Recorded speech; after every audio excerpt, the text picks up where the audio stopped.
Welcome back, crafters and hobbyists. In today's episode, we're going to dive into the process of creating awesome scatter terrain by taking a look at how I made these simple stones. I'm Jason and this is the Craft Cave, where artists learn together. For today's episode, I knew that I wanted to make some easy and epic stones with some basic tools and materials that anybody could do at home. And I wanted to do that by using two very different styles and paint jobs for these two types of stone. So whether your party finds themselves in the grassy highlands or in the scorched deserts, you and your players can have some awesome terrain to interact with. To start, I grabbed a leftover piece of my 1-inch XPS foam and began to cut out some pieces and stack them up until I was happy with the size and shape. With a more triangular shape for one of these stone formations and a more boxy shape for the other that I knew would be rounded into a larger boulder later on. After I was happy with the sizes and shapes, I took my low temperature hot glue gun and applied the glue in all of the corners and through the center just to ensure that when I cut it in a few minutes that the pieces wouldn't be separating or spreading apart. Once it was all glued together, I began one of my favorite steps, which was cutting the texture into the stones. I knew I wanted two distinct styles of stone, so for this first one that we would begin with would be more boulder-like and rounded. So I began to round out the edges with my utility knife, not worrying about each cut being perfect, but just trying to get an organic look. So cutting channels and grooves and removing various sizes and pieces from the foam. I knew that I also wanted this to look very layered and with lots of striation in it. Once I was happy with my rough outline of this model, I began to just take my utility knife and cut horizontal cuts through the edges of these stones, leaving the top flat as a single piece of rock. Next, I took my brass wire brush and began dragging it over all of the cuts that I had just made, really just letting the brush do the work and pull out whatever it grabbed.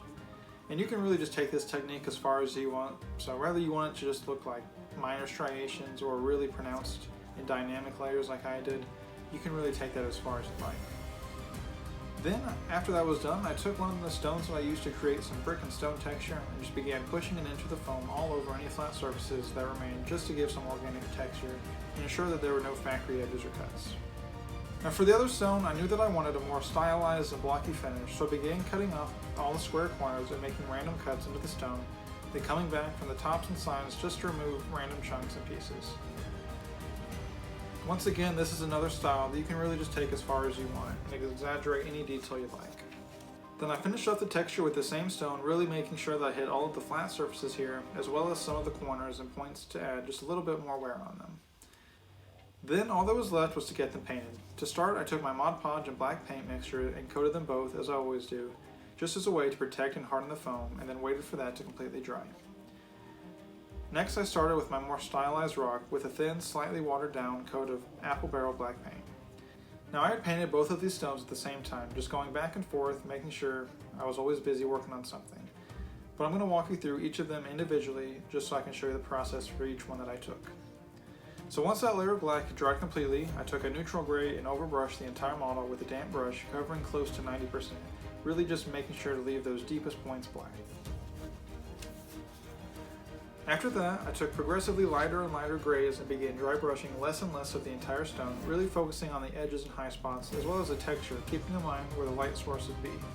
Which for both of these stones, I actually chose just to do it from directly above, just as a more generic stone use, so they could be thrown down into any game. After I got the lightest gray on here, I took some of my Army Painter Strong Tone and applied it to the entire model, really just to add some grime and color variation, to take away from all the grays. Once that had dried, I took some apple barrel matte white and just very lightly dry brushed the stone again, just to really drive up that contrast that the strong tone had covered up. Then that one was all finished up. Now for the desert stone, I started with a crimson red from Master's Touch with a little bit of black in there, knowing that I wanted it to look warm and sandy by the time it was done. But I also wanted it to have a darker color just to build off from the layers. So after that was dried, I took my just straight crimson red and just overbrushed that at about 85% of the model. Next, I took an orangey yellow and mixed with the crimson red just to get a smoother transition between the red and yellow color that I was building towards. Next, I took that same yellow by itself and repeated the process of dry brushing, being a little bit more careful to catch the edges without covering up those deep red tones.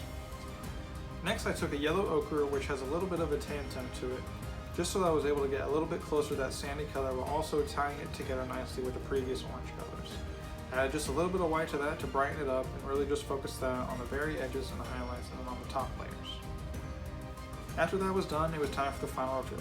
In total, not counting drying time, I spent probably close to 2 hours to build and paint both of these stones. Now if you're going to do a large batch of either of these in one style or another, that time would certainly vary. Now, I really did enjoy this project, and I'm very pleased with the final results, and will definitely be taking these techniques with me for the future projects. I hope you all enjoyed this video and learned something interesting. If you did enjoy this video, you might also enjoy this video where I build a scattered terrain abandoned outpost. Anyways, until next time, keep crafting, keep learning, and keep believing in yourself. Thank you.